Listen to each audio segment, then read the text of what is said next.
नवरात्रि में यह 5 संकेत मिले तो समझ जाना कि माता रानी आपके घर आ चुकी है। मित्रों, कन्या को ऐसा खाना कभी मत खिलाना, माता शेरावाली हो जाती है नाराज, व्रत पूरा नहीं माना जाता। साथ ही जाने यह नवरात्रि में जौ क्यों सूख जाते हैं, क्यों आपके जौ में हरियाली नहीं आती है, आखिर यह क्या संकेत देता है।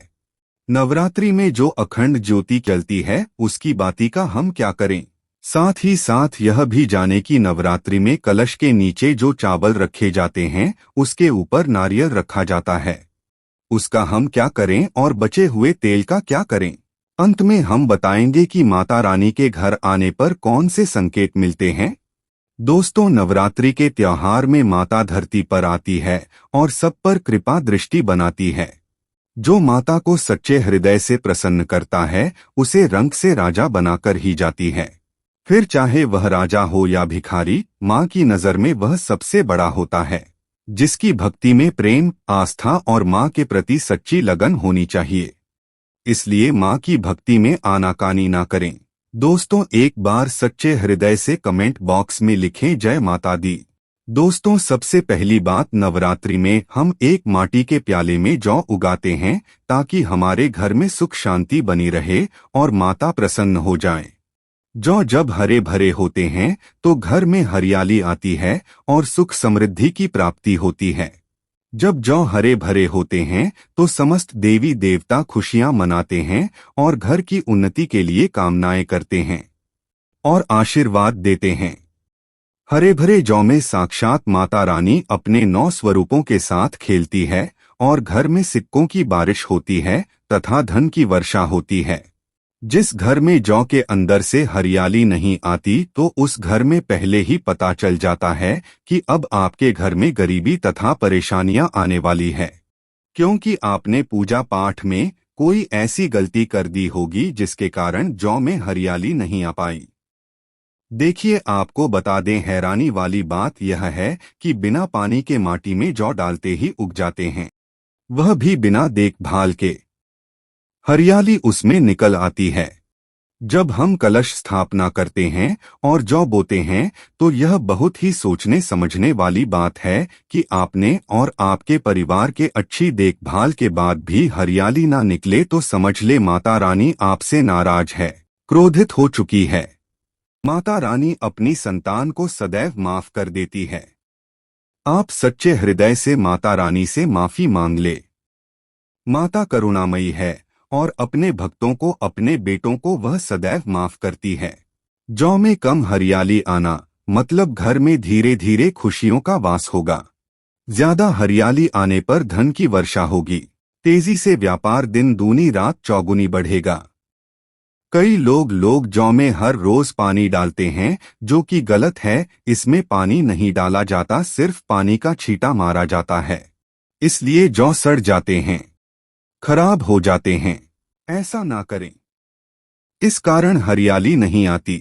दोस्तों, जौ जब आपके घर में हरे भरे हो जाएं, तब इसमें चांदी का सिक्का या रुपए का सिक्का जरूर डालें। सिक्का डालने से माता रानी प्रसन्न होती है और आपके घर में धन का आगमन होना शुरू हो जाता है।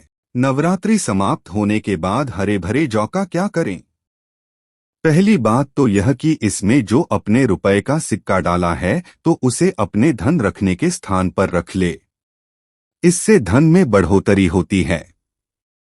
दोस्तों, और अंत में नवरात्रि समाप्त होने के बाद इन जौ में से थोड़े पत्ते माता रानी के प्रसाद के स्वरूप में पूरे परिवार को खिलाएं। इसके पत्ते खाना बहुत ही शुभ और मंगलकारी माना जाता है।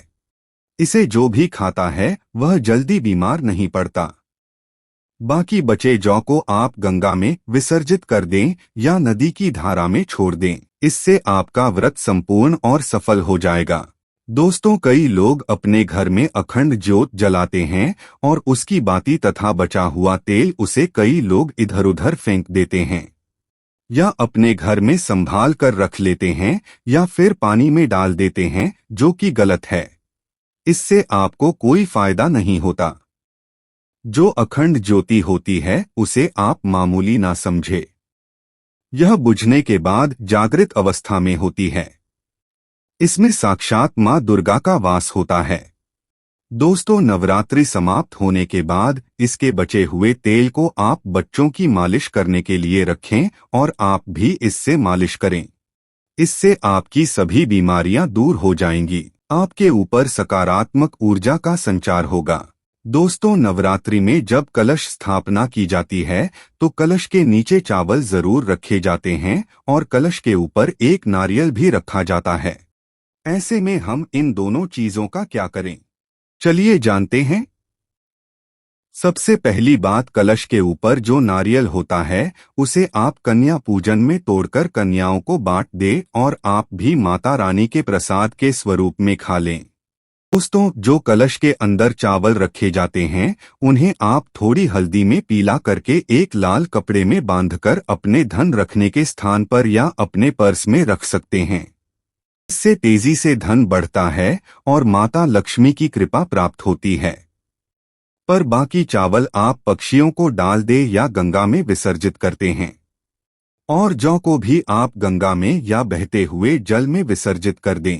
ऐसा करने से आपको नवरात्रि का संपूर्ण फल प्राप्त होता है और व्रत रखने का फल शीघ्र ही मिलता है।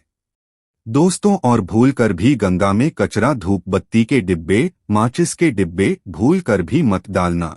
सड़े गले फूल गंगा में नहीं डालना चाहिए। इससे उल्टा व्यक्ति नर्क में चला जाता है और परिवार में गरीबी का वास हो जाता है। गंगा मैया क्रोधित हो जाती है और श्राप देती है, इसलिए ऐसा घोर पाप कभी मत करना। इसके पीछे एक कथा है। जब गंगा मैया भगवान शिव से शिकायत लेकर पहुंची तब भगवान शिव ने कहा कि जो मनुष्य गंगा को मैला करेगा वह कभी भी पवित्र नहीं कहलाएगा। वह हमेशा नरक में भटकेगा, उसे मोक्ष प्राप्त नहीं होगा, वह इस पृथ्वी लोक में भ्रमण करता रहेगा। इसलिए गंगा को मैला नहीं करना चाहिए, नहीं तो आपका समस्त पुण्य नष्ट हो जाएगा, आपका पुण्य भूत पिशाच को प्राप्त हो जाएगा। दोस्तों, अगर आपको माता की चुनरी उपहार में मिली है, जैसे जागरण आदि से या किसी पंडाल से या धार्मिक यात्रा से, तो ऐसी माता की चुनरी बहुत ही शुभ मानी जाती है। इससे आपका वैवाहिक जीवन सफल हो जाता है। माता की चुनरी को आप संभाल कर रखें। इसे आप करवा चौथ पर, बट सावित्री व्रत में या किसी पर्व त्योहार में अवश्य पहनें। इस चुनरी में माता रानी का आशीर्वाद होता है जो आपको प्राप्त हुआ है। ऐसी चुनरी सदैव संभाल कर रखें, क्योंकि माता की चुनरी जागृत अवस्था में होती है। इसे मामूली ना समझे।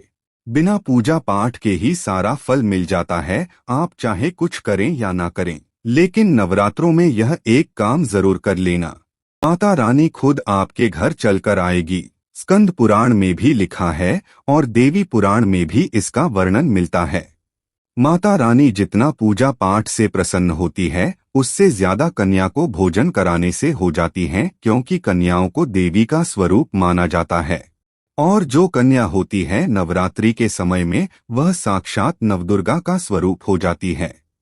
नवरात्रि के दौरान आपको एक पुष्प का पौधा जरूर लगाना चाहिए। हमारे धर्मशास्त्र में कहा गया है कि अगर कोई व्यक्ति मंदिर के पास सफेद मदार का पौधा लगाता है और उसका फूल शिव मंदिर में चढ़ता है तो उसे स्वर्ण दान के बराबर फल की प्राप्ति होती है। मदार का पौधा लगाने से जो फूल खिलते हैं उन्हें देवी देवताओं को चढ़ाने से पुण्य मिलता है। जो व्यक्ति फूल चढ़ा रहा है उसे आधा पुण्य मिलता है और आधा पुण्य पौधा लगाने वाले को मिलता है। नवरात्रि के समय अगर आप मदार का पौधा शिव मंदिर में या माता रानी के मंदिर के पास लगाते हैं तो आपको अक्षय पुण्य की प्राप्ति होती है। इसमें किसी व्रत या पूजा पाठ की आवश्यकता नहीं होती, सिर्फ फूलों का पौधा लगाना होता है। उसे श्रेणी में मदार, सदाबहार और कनेर के पौधे आते हैं जो हमेशा फूलते रहते हैं। कनेर के पौधे को माता पार्वती का स्वरूप माना गया है। सफेद कनेर का पौधा लगाना अधिक उत्तम होता है और इससे माता रानी प्रसन्न होती है, जिससे गोदान के बराबर फल प्राप्त होता है। इसी तरह गुड़हल का पौधा देवी मंदिर के पास लगाने से माता रानी को आशीर्वाद मिलता है। गुड़हल के वृक्ष पर साक्षात मां जगदम्बा का वास होता है। अगर नवरात्रि के दौरान आप गुड़हल के फूल की माला पिरोकर माता रानी को चढ़ाते हैं तो आपकी सभी मनोकामनाएं पूरी होती हैं। अगर आप नवरात्रि के दौरान व्रत नहीं कर पा रहे हैं तो भी गुड़हल का फूल चढ़ाने से व्रत का पूरा फल मिलता है। माना जाता है कि अगर किसी व्यक्ति ने नवरात्रि के समय गुड़हल का पौधा लगा दिया और उसके फूल देवी देवता को चढ़ाए गए तो उस व्यक्ति को माता रानी आजीवन आशीर्वाद देती है और कभी निर्धन नहीं रहने देती। कन्या पूजन का विशेष महत्व अष्टमी और नवमी तिथि में होता है। इस साल महाअष्टमी 10 अक्टूबर और नवमी तिथि 11 अक्टूबर को मनाई जाएगी। इन दोनों तिथियों में कन्या पूजन अवश्य करना चाहिए और कन्याओं को भोजन खिलाना चाहिए।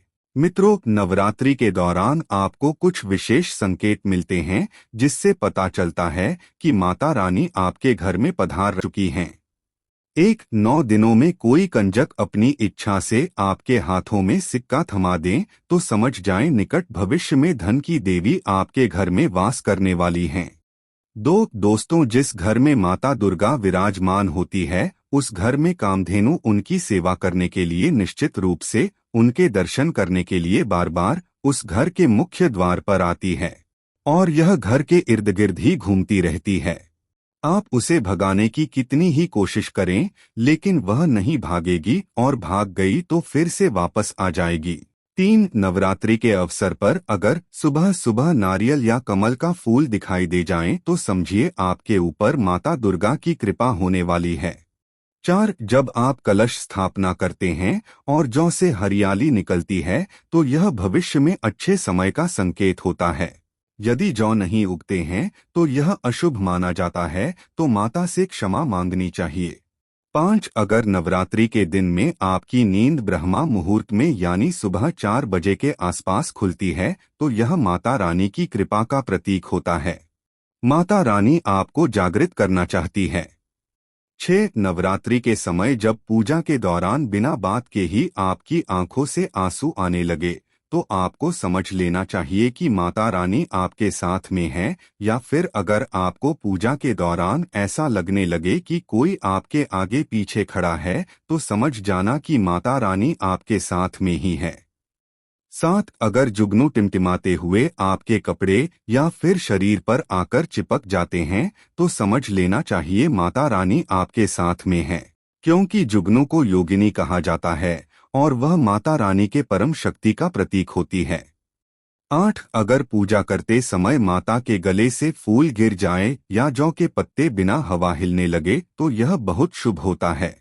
यह संकेत माता लक्ष्मी की कृपा का प्रतीक है और इसका मतलब है कि आपकी गरीबी अब खत्म होने वाली है।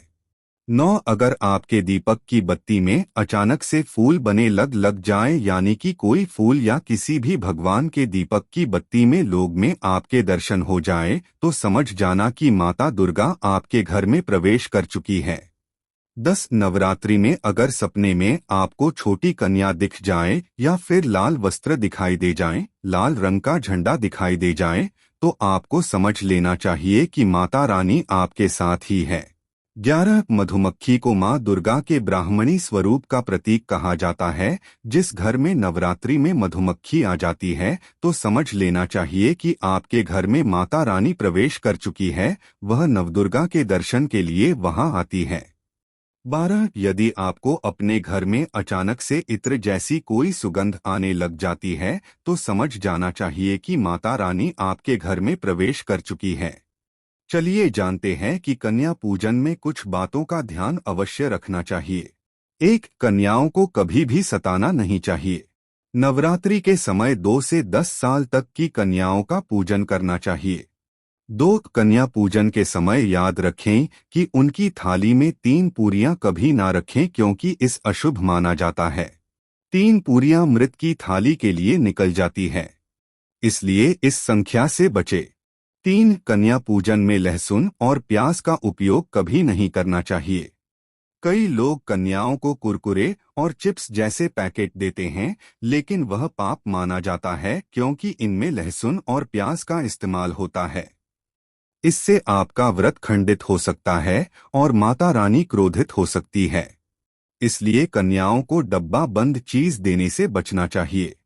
4 दोस्तों, कई लोग कन्या पूजन में खाना घर पर नहीं बनाते और मार्केट से रेडीमेड लाकर ही खिलते हैं और दही जलेबी खिलाते हैं। जो कि अशुभ माना जाता है। माता रानी दही जलेबी नहीं, आपके हाथों का बना भोजन खाना चाहती है, आपका प्यार चाहती है। चाहे आप घर में एक ही पूरी क्यों ना बनाएं माता के लिए। 5 नवरात्रों के दौरान घर में पक्का खाना अवश्य बनाना चाहिए। माता रानी बहुत प्रसन्न होती है। हमेशा याद रखें कि कन्याओं को प्लास्टिक के बने दोने में खाना नहीं खिलाना चाहिए, क्योंकि प्लास्टिक में ज्यादातर बर्तन जो होते हैं जानवरों की हड्डियों द्वारा बनाए जाते हैं, इसलिए ऐसा पाप मत करना। कन्याओं को हमेशा स्टील के बर्तन या पत्तों से बने बर्तनों में ही भोजन करना चाहिए। यह बहुत ही शुभ माना जाता है। अगर पेड़ के पत्ते में भोजन करते हैं तो माता अभय वरदान देती है। 6 नवरात्रि के दौरान शुक्रवार का दिन अगर कन्या पूजन में पड़ता है तो उस दिन कन्याओं को खट्टी चीज नहीं खिलानी चाहिए। यह दिन माता संतोषी को समर्पित होता है और माता संतोषी खट्टी चीजों से रुष्ट हो जाते हैं। ऐसा करने से आपके द्वारा किया गया सारा शुभ काम बेकार हो सकता है और माता का आशीर्वाद आपसे दूर हो सकता है। 8 भोजन के बाद कन्याओं की थाली में एक लौंग जरूर रखनी चाहिए, क्योंकि लौंग देवी शक्ति को बहुत प्रिय है। माना जाता है कि लौंग में नवदुर्गा का वास होता है और इसे अर्पित करने से माता रानी प्रसन्न होती है। 9 कन्याओं को भोजन के साथ साथ उपहार देना भी बहुत शुभ माना जाता है। उनकी थाली में दक्षिणा अवश्य रखें ताकि आपके घर में सुख समृद्धि बनी रहे। कन्या को आप सुंदर कपड़े, चॉकलेट बॉक्स या स्टील के बर्तन उपहार में दे सकते हैं, लेकिन ध्यान रखें कि लोहे का कोई सामान नहीं देना चाहिए, क्योंकि इससे राहु केतु का दोष घर में आ सकता है। दोस्तों, आज की हमारी वीडियो आपको कैसी लगी हमें कमेंट करके बताएं। अगर आपको हमारी वीडियो अच्छी लगी हो तो कमेंट बॉक्स में जय मां अम्बे जरूर लिखें। भगवान आप सब पर कृपा बनाए रखें। जय श्री कृष्णा दोस्तों।